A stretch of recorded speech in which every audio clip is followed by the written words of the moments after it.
What's happening? How are you? Happy Tuesday. Tuesday. I know. We're live. We are. Yeah.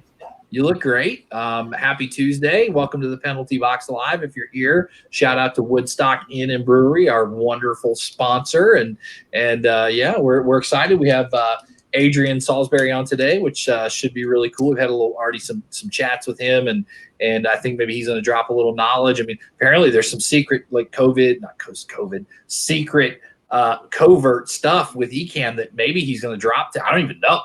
Like, or just egg it out of him. I'm not sure. Right. So I doubt that's going to happen. But good morning, Eric, and I'm very excited to have Adrian on today because Adrian helped me a lot.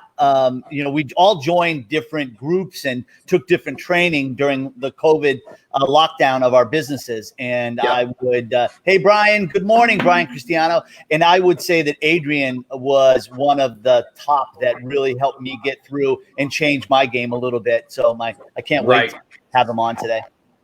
Yeah, exciting. I want to share this real quick into that ECAM group because that's kind of some of his people. So I want to share this thing real quick. And there, we're shared. So we want to kick this off with some shots on goal today. What do you got? You want me to go first? You want to go first? Yeah. No, go ahead. Okay. Hey, have you ever heard of Wallet Hub? Ever hear of the site Wallet Hub? It's a personal finance. Yeah, it's a personal finance site. Helps you get like loans and credit cards and that kind of stuff, Okay. But it came up as an email to me. I don't know why, but there was an article in there the other day that really hit home to me, and I thought I would share it with you. It ranks the best and worst states to raise a family, right? Okay. Right. And so it's based on a family fund, health and safety, education, and affordability. So those were their four things, right? So the number one state, I'll just cut to the chase. The number one state to raise a family is the state of Massachusetts, which I don't really get. It's right next door to me, but whatever. So, but I'm proud that we came in, the state of New Hampshire came in number 6. Bring it. Right. So I would like you to defend how come Oklahoma is number 46, dude. 46. I'm like, bring it. That's an interesting question. Obviously I live in Oklahoma and I never understand those things. I do actually understand it. I understand it from an economical standpoint. There's no better place probably to raise your kids. I live in a state where you pull up to a 4-way stop and it's going to be a contest on who can wave somebody on quick, to go, versus if you live in Massachusetts, it's going to be who can go first. But from the standpoint of jobs or schools, or we were ranked worst in bridges. I mean, some of that infrastructure stuff is the stuff that's not good, but there are great people that live here. And that's, that is what it is. But and secondly, screw you, Tim. Screw you for bringing it up. So I have some honorable mentions. Our friend Kara Borski, you guys, she was number 1 in the state of Iowa in affordability. Wow. Brian Cristiano says, "Where's New York in that list?" Probably, probably 52nd. It way down the list, Brian. Way down the list. New Hampshire, another kudos, number 1 in lowest infant mortality rate. Number 2 in the lowest violent crime rate. But shout out to an ex-megaminder, Sean Litvock's cousin, Sherry. Yeah. Nevada, number 50. The worst state when it comes to divorce. I wonder why. Right. So shot on right. No doubt. Well, my shot on goal, not my quarterback, right? But shot on goal, shout out to Tom Brady, big win. But more importantly, I want to talk about the fact that he's the oldest quarterback to throw a touchdown, I believe, in an NFL football game or in an NFL playoff game. And Twitter kind of broke on Sunday or Saturday, whatever day that was, Sunday. When they showed a picture of Tom Brady and George Blanda, and they're 43 years old, and it's either a credit to Tom Brady and his TB12 program, or George Blanda looked like he was like 60. You know, it's different. And George Blanton's probably smoking cigarettes at halftime. Just a different world. But not my quarterback. But and I guess a continuation of that shot on goal. You've got the two oldest quarterbacks ever face each other this coming weekend when the Saints play the Patriots. I'm gonna quietly root for the Buccaneers to win. And then he'll lose the following week to the Packers. So that's my shot on goal. I've got one more. In the world of strange news, 2 gorillas in the San Diego zoo have COVID. The third one, there's 3. The third one is asymptomatic. He tested negative. But 2 gorillas have tested positive. I'm telling you, this is end of day stuff right here. We got gorillas with COVID. So that means those gorillas have been out and not social distancing at bars and restaurants, right? Well, it's clearly, now if they were in New York, it would be different, New York State. But they think that they got it from the guy who works with the gorillas because I guess he was COVID positive. Wow. And was loving all over him, and off you go. Speaking of New York, and we've got Brian Cristiano on. You brought it up. Did you see Andrew Cuomo did an about face yesterday via Twitter and said we got to open things back up? Yeah, While the numbers in New York are they're worse now than they were at the beginning, but we got to open things back up. And I don't want to hold all that crap because it's not worth it. I did have 2 other quick shots on goal. Unless you got something else, go ahead. I'm good. I'm number 46. I'm just waiting for an explanation. That's all. Yes, sir. I still can't give you one. But 2 other kind of quick shots on goal in the sales marketing world because people pay attention for this kind of stuff. Today is day 2 of Larry Levine's 2021 Authentic Selling Challenge. I watched it. It was really good. I would tell you all to check that out. Go to LinkedIn, look up Larry Levine, and you can find it. I think it's 10 days and it's at noon o'clock every day. And, there's some good information, some great speakers. I would check it out. So that's number 1. Number 2 is LinkedIn rolled out this new audio aspect where it's a little audio button that's right next to your name. And it's 10 seconds. It was actually intended for you to say, Tim Lord. So you'd say your name. So like if you had some weird name, people would be like Brian Cristiano in case people didn't know what it was. Right. Great opportunity to sell a product. So if you go to mine, I don't know if you did it. You did do it. But if you did mine, hey, Paul, good morning. And 10 seconds is a lot of time to record. And so I just simply say, hey, this is Eric. I'd love to get you a sample of a perfect crust pizza liner. Just something like that. Sure, it's out there. It's available. It's just something different. And you know what's going to happen? About 5%, 4% of the people on LinkedIn will take advantage of it. Right. And then they'll be amazed. Like, how did you do that? And they'll have their minds blown. So that's just a quick shot on goal right there. Speaking of LinkedIn, I think that a number of people don't even know that you can leave voice instead of writing the templated, little email message to everyone. Thank you for connecting. You can leave a voicemail. It's so much more personal. And lastly, I would also like to shout out Brian Cristiano has a course coming up. I think it's on the 25th. And if you want to put that in a comment, Brian, we'll push that out as well. It's gonna be a great course for people that are trying to get their business rolling and rocking. Well, while we're talking about Brian Cristiano, dude, can you please stop with all the videos of you skiing on Instagram? Making me sick. I'm tired of seeing all that stuff. So anyway, well, let's get to our guest. You wanna do the honors here? Sure. Our guest is Adrian Salisbury. He makes professional video look easy. Through his training, he works with solo entrepreneurs throughout the world, and to make them look their best on camera. Maybe we should work with them a little bit more. And he is the face of Ecamm Live, their Ecamm Live Academy. I'd like to welcome a guy that helped me get through the COVID and make my business stronger. Welcome, Adrian. Hey.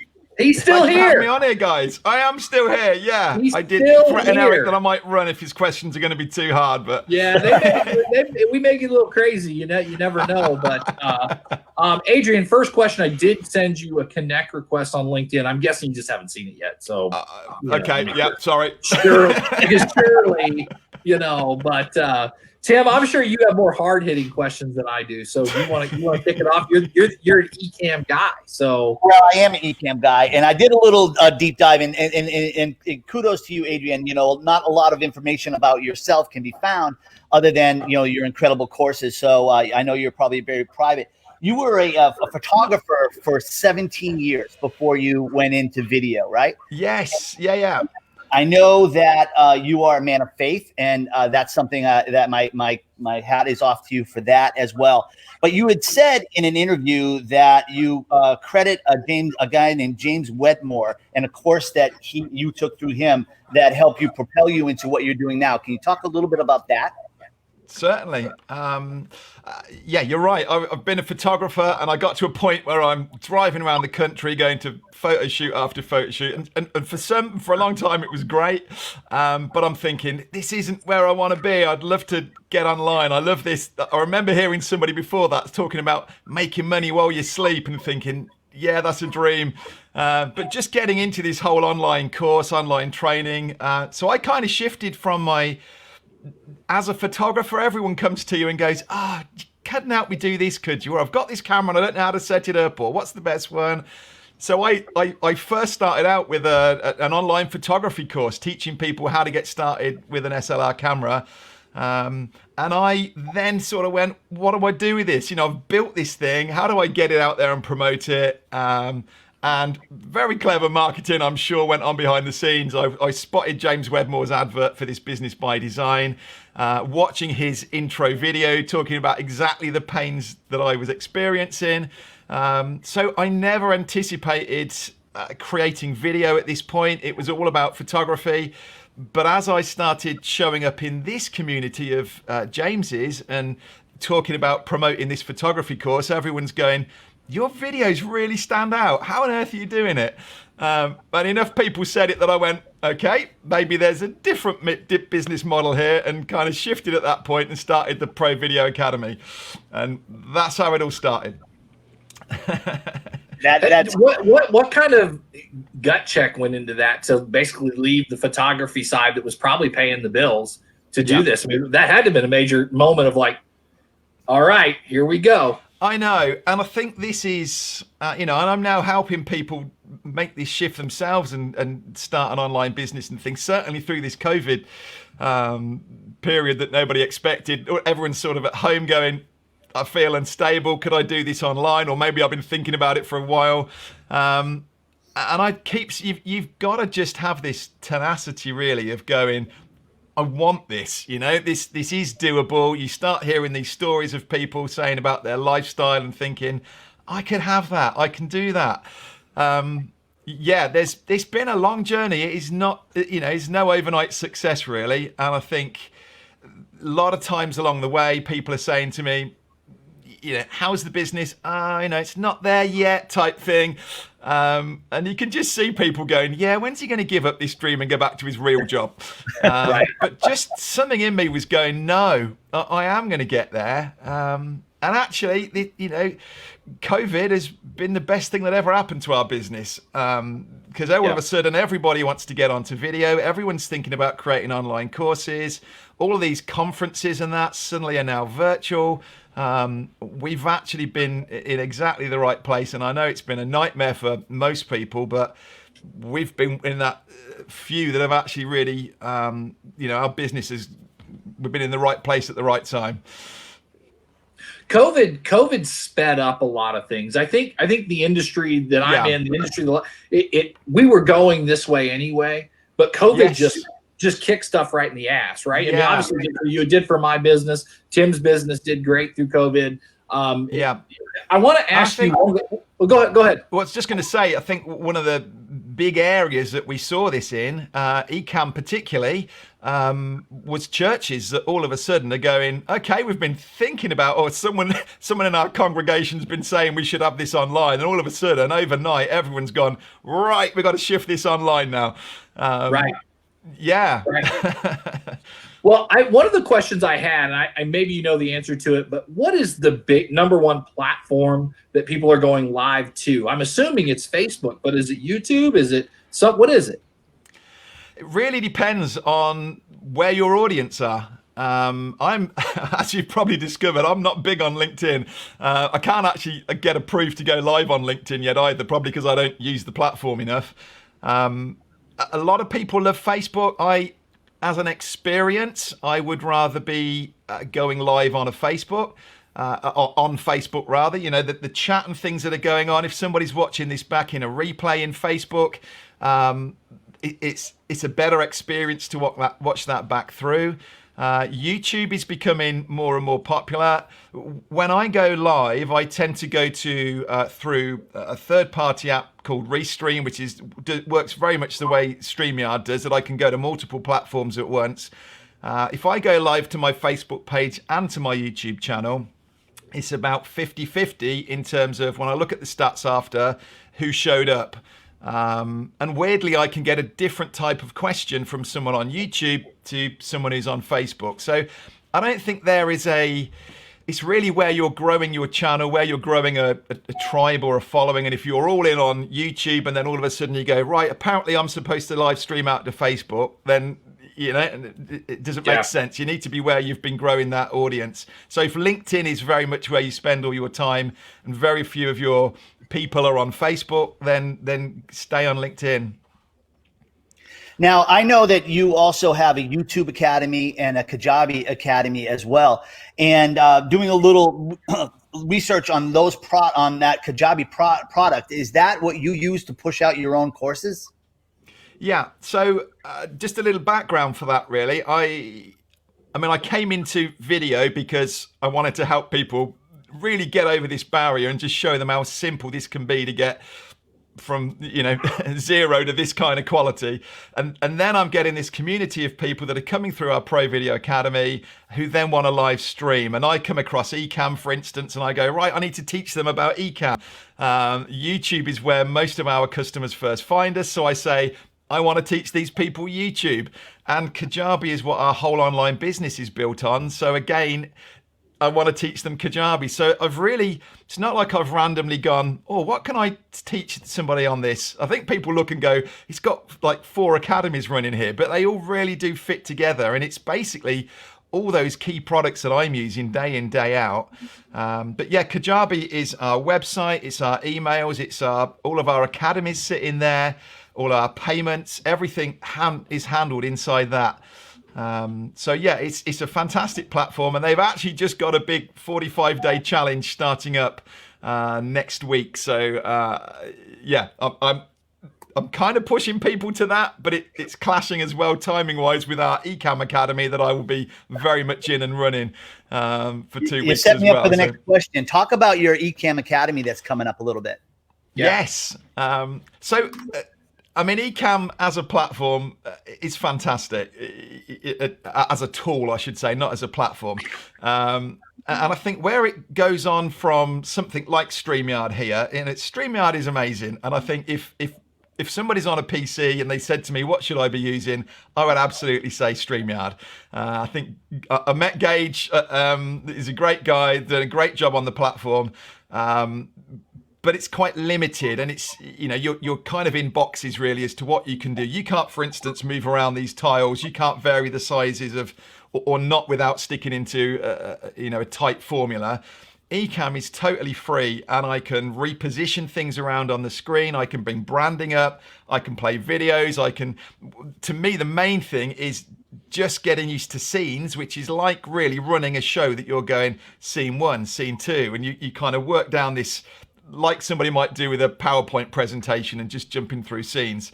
So we found there's all these people getting onto Ecamm and going, this looks great, but I'm not getting the best out of it, and I'm not quite sure how to get there. So what we did is I've partnered really with Ecamm and said, I'll take the training side of it on.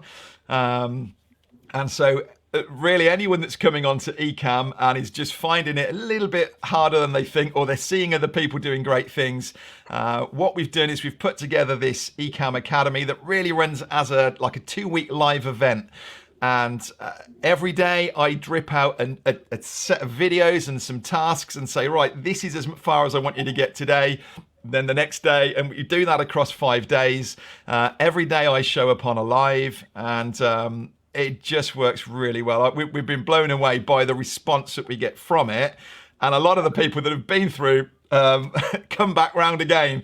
I don't know if you see that, Tim, but it's guys that are going, I really enjoyed it, and although I've got the training, I want to come back through again, because there's something about, there's a real buzz around that community and that time that we're in together.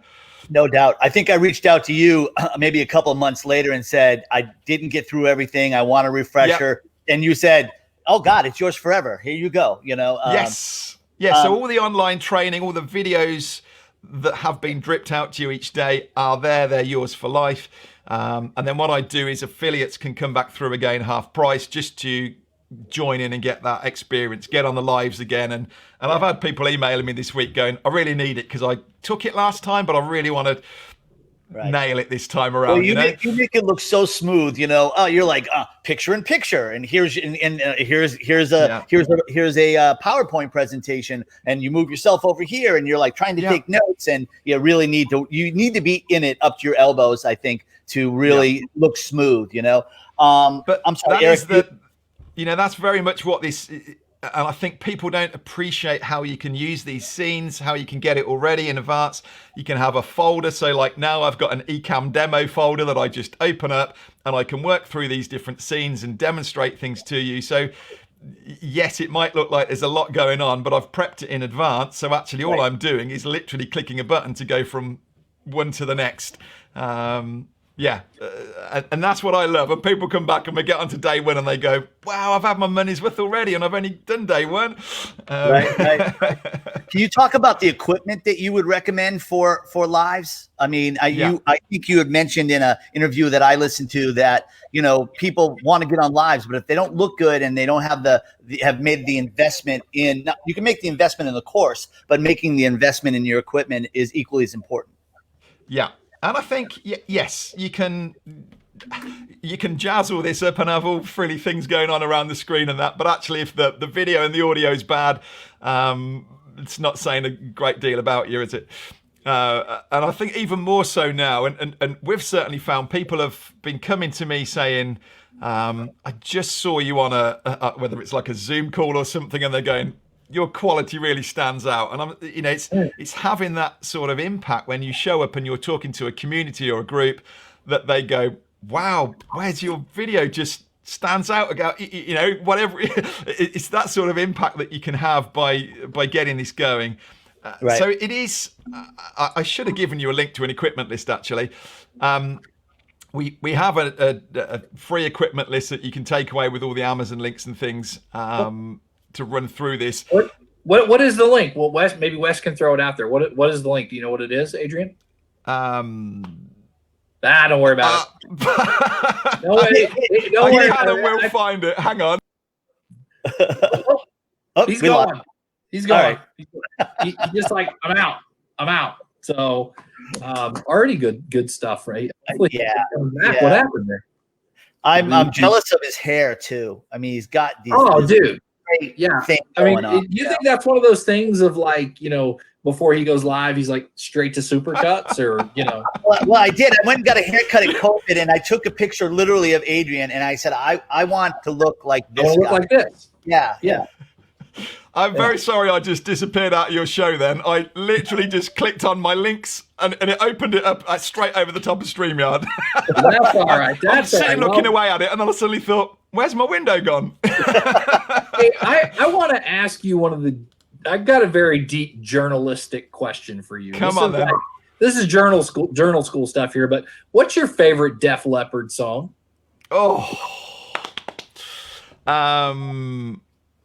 He got it is. He's like a human butterfly. My favorite band. How do you put them down to? Well, Nate, you got a favorite? Probably Rocket. Yeah. All right. He leaned back. He just like, whoa. Oh, dude, yeah.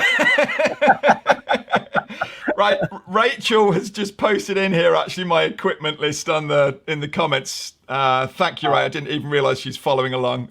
That's your wife, right? That is, yes. Yeah, I noticed that as well. Hi, Rachel. I was going to ask, literally one of the questions I had, like, how far out of your league? She's so out of your league. I mean, how did you do that? I don't even know how that happened. Do you pay her to be with you? No. Yeah. Well, yeah. Here's maybe a deeper dive question, but serious. What did you learn from Salisbury landscaping that you still apply today? Wow. You have been deep. Yeah. What do I... The whole business... So, yeah, that was my parents' business that I went and joined many years ago. I know. Out of an opportunity that at the time, my parents were having they were struggling with the business and they wanted some help. I'm just conscious of what I'm saying out here. But I went and joined them in the business. What did you learn business-wise from that you still apply? Is there anything that you still take away from that? Totally. I joined them in in a small business. They got about 30 guys that would go out doing commercial work. I still today kind of organize files and things, and the way, I see in very small and hands-on how to run a business like that. But just this customer service, this serving first, and actually if you've underpriced it, that's our cut, that's our lookout. We still deliver the same thing to the customer, and there's just this sort of attitude, and it's a bizarre part of my journey. I should have ended up running that business. My dad wanted to retire from it, was handing over this landscaping business to me, and I just went, it's not what I wanted. I kind of came into it a bit by accident. I lasted about 6 or 7 years there, and got cold feet when I was supposed to take it on. And thankfully, I wouldn't be doing this if I'd have just taken the easy option and gone with him. Yeah, it was meant to be, intervention. Yeah. For sure. When you and Rachel go out to eat at Prezzo, what's your favorite meal? I did see Prezzo on your notebook, actually. Eric holds up his questions for the audience. Eric holds up his questions and tells people they can't read them. So they do a really nice pizza, actually, that I like. Yeah. A nice kind of meaty pizza, and I still keep going, but I try all the different other Italian dishes and I go, I like their pizza. Posh pepperoni pizza, they call it, and it's laid out on like this wooden platter, and you can see me getting excited again now. You're killing me. I'm not allowed to go out to restaurants at the minute. Salivating. I'm gonna save this next question, I think, and it's nothing crazy like that. But I'll save this for the OT. But how state of mind for people in the UK regarding lockdown? I know you guys are back in a deep lockdown. What's the mood? Are people ready for this obviously to be over? But we've got. People have got too laid back with it, and I think if you're watching the news and you're kind of keeping up and you're seeing these numbers, it's really scary actually, because it's higher than it was at the start. I'm walking the dog. It's the only thing we're allowed to do, and I'll bump into someone, and some of them are terrified by it. Others are going, nah, it's all inflated, and they're carrying on as normal. And part of it, I think, is that people are just fed up with it, and first time around, we're all kind of. It was kind of exciting in a way, wasn't it? We're all kind of watching the news. What is this? It's never happened before, and I think we're in, months later now. And I think knowing that vaccines are coming fast, I fear that people are kind of going, it's all right because this is coming soon. It's going to solve all the problems. We don't need to be as serious. Right. So I fear it isn't really taken seriously enough. And they are definitely, in the last I'm seeing on the news, the police are really stepping up. They're actually raiding when neighbours are saying, my neighbours have got a party going on next door. The police are showing up and raiding it and fining everybody. And So yeah, they really are, there's more of a threat than there has been, I think. Yeah. Well, we're going to wrap today up. Tim, you got any more questions, or you want to take this into the OT? Yeah, we can take it into the OT. I just want to, before, if no one's going to watch, we won't be, broadcasting that out till Friday. But I just wanted to thank Adrian so much. I mean, Adrian, how can people get a hold of you besides LinkedIn? Where can people find you? Number one. Yeah.